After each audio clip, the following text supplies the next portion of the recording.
Tu as sorti un hit qui a fait un succès fou en 75, on est en 2024 et il résonne encore, même peut-être encore plus fort maintenant. Donc c'est quand même dingue.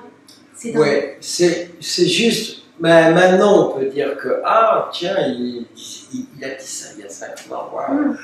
C'est pas l'esprit de visionnaire, mais c'est un timing qui a une importance envers les années. Est-ce que toi, tu as souffert un petit peu de la notoriété? Non. Non. Jamais. Jamais.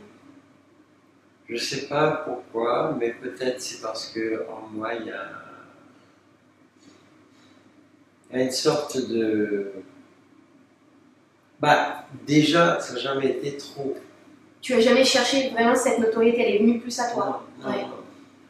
Elle m'a choisi, mais c'est toujours dans des formes abordables. C'est toujours été poli et gentil. Et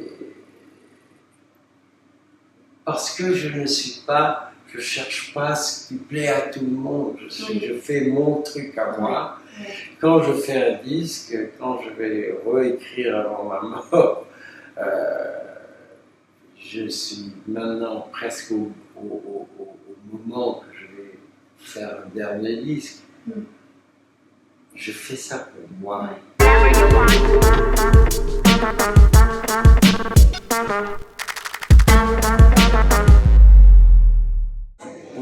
Est-ce que tu as un objet fétiche ou porte-bonheur? Ça dépend des années. Pour le moment, j'ai météorite. Je n'ose rien dire, mais j'ai un peu peur parce que rien n'est stable. Et c'est un phénomène, c'est tout à fait explicable dans le sens que l'Internet nous a apporté depuis 20 ans une sorte de globalisme. Oui, ça a fait évoluer beaucoup de choses aussi. Mais en même temps, il faut toujours un contraste, il faut toujours l'inverse, l'yin et tout ça. Et on a une montée de nationalisme en ce moment qui est effroyable. Le problème avec le nationalisme, c'est qu'on a peur.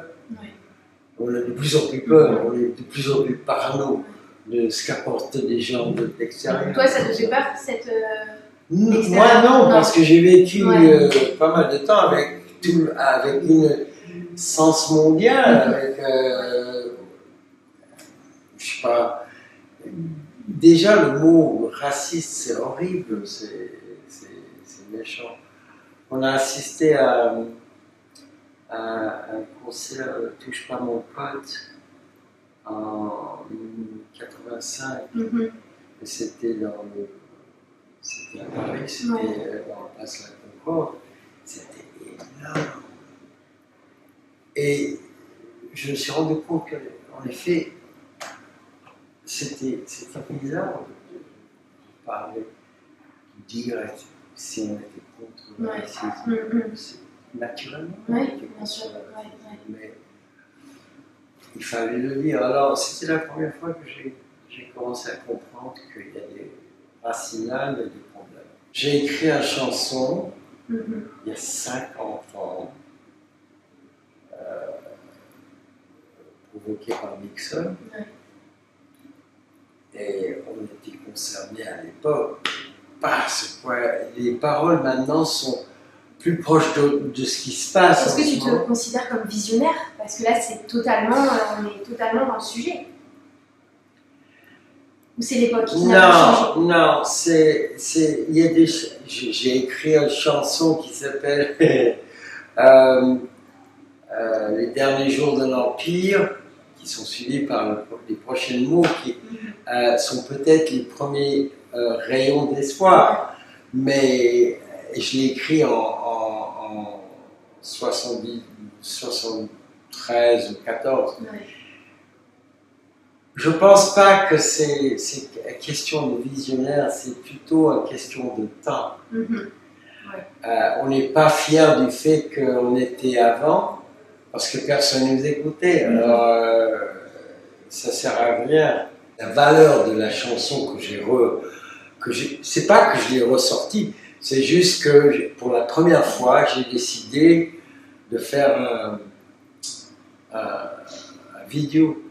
Il n'y avait pas de clip avant. Oui, parce que là, tu as tourné il y a quelques jours, quelques semaines, à Londres, le nouveau clip.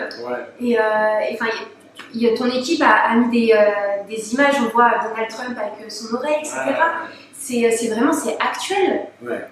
Donc, Murray Head est encore actuel en 2024. Et c'est pour dire quand même la même chose, c'est que comme individu, comme foule, comme masse, on est impuissant. Si tu n'avais pas été chanteur, tu aurais voulu être quoi? Parce que tu es chanteur, acteur, et si tu n'avais pas fait ces deux professions? Non, c'est toujours le même, cette profession, les deux professions sont liées. C'est l'art de communiquer. Tu as besoin de communiquer. J'ai toujours besoin, et oui, j'explique pourquoi. Mes parents étaient presque comme des parents d'une génération en arrière. Ils étaient très vieux et tout le temps, pendant ma jeunesse, ils me disaient que je vivais une vie fantaisiste. Que c'était pas vrai ce que je vivais. Et ça m'a perturbé et j'avais besoin de dire, moi j'ai vu ça, est-ce que c'est vrai? Est-ce que tu as vu ça aussi? Parce que franchement, à la maison, on me dit que je suis fou. Et les chansons, je commençais à écrire des chansons à l'âge de 12 ans. Ah oui, donc très tôt. Comme des messages dans une bouteille à lancer pour que quelqu'un, un jour, me retrouve et qui dit c'est intéressant, tu as écrit ce que j'ai vécu, on a quelque chose en commun. C'est le besoin de communiquer, bon, étant donné que... De communiquer et d'être écouté aussi. Non, pas d'être écouté. Je ne cherchais pas la célébrité. Non, mais écouter sur le fait de... tu as des messages à faire passer, tu aimerais quand même qu'on les entende, que ce soit par la musique, au cinéma, dans les journaux, mais exprimer tes idées, peut-être. Peut-être. Il y avait... Mon père était un metteur en scène et finalement un producteur des films documentaires. À l'époque où on ne faisait pas les pubs à la télé, on faisait des films qui discutaient comme Shell, BP ou des énormes sociétés de corporations. Et il faisait des recherches à la maison et il y avait toujours une sorte de pour lui, c'était important de montrer les deux côtés et de trouver un équilibre entre les deux opinions et laisser le public juger et avoir des opinions eux-mêmes. Et alors, vu que j'étais élevé dans ce milieu, je regardais autour de moi. Franchement, je me trouve à l'autre bout du monde aujourd'hui. Je ne peux pas m'empêcher de rire quand je vois quelqu'un taper un lampadaire sans savoir parce qu'il regarde trop son téléphone. Et le monde des jeunes aujourd'hui, ils sont complètement enfermés dans leur monde portable. Tu préférais le monde d'avant ou maintenant? Je trouve que c'est important de regarder autour de soi. Et que là, avec les réseaux sociaux, les téléphones, on est connecté un petit peu partout et que du coup, on s'attarde moins sur les vraies choses et sur le monde autour de nous. On est connecté avec des autres qui pensent comme nous. Mais si on arrive dans un monde où on ne peut pas avoir des débats en public avec l'opinion opposée à l'autre, un vrai échange. On les appelle des snowflakes. Et à l'université même, on dit ah il faut pas parler de ça, ah il faut pas parler de ça parce que on commence à sensoriser tout. Et aujourd'hui on est obsédé par la célébrité, sans savoir ce que c'est. Il y a une crise d'identité, on a des tags partout. C'est un monde incertain et c'est pas, on s'intéresse pas du tout à autre chose que soi. On ressort du coup un album et un vinyle, c'est magnifique, ils sont très très beaux, franchement. C'est 2 CD. Ouais, 2 CD. C'est une introduction live pour voir comment on est live, parce que franchement, c'est tout ce qui reste. Maintenant, c'est au bord de la nostalgie. C'est mélangé avec autres chansons que les gens n'ont pas entendues. Et j'avais perdu, à l'époque, quelque chose comme une bonne demi-douzaine d'amis avec de l'héroïne et tout ce qui se passait. Alors c'était grave. Il y avait déjà cette crise d'identité parmi parmi une certaine minorité.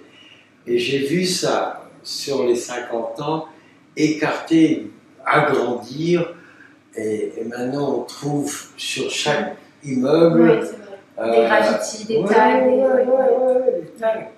Et c'est vraiment seulement ça, c'est une manque d'identité. Je n'existe pas si je ne mets pas ma marque. Et c'est quand même, c'est triste parce que ça n'ajoute rien aux meubles, aux immeubles. Mais en tout cas, ce qui ajoute pour notre bonne humeur à tous, c'est de visionner ton nouveau clip que tu as tourné il y a quelques jours à Londres. Vraiment, je vous invite à aller le voir sur YouTube. Je mettrai tout de toute manière en description, comme d'habitude. Merci Murayed pour votre confiance. Voilà, je ne sais plus si je te vous vois, si je te tutoie. On est sur un canapé, on est sur l'île de Ré. Tu as quelques minutes, quelques heures maintenant de monter sur scène. On fait les deux. On tutoie et vous voit parce que les Anglais, ils ont you. Oui, c'est vrai, you, exactement. N'hésitez pas à liker, partager et commenter la vidéo. Puis allez le voir en concert. Je mets de toute manière toutes les dates en description. Et puis franchement, merci beaucoup parce que ton hit de 1975 résonne encore peut-être plus fort encore en 2024. Merci Murayed. Ok.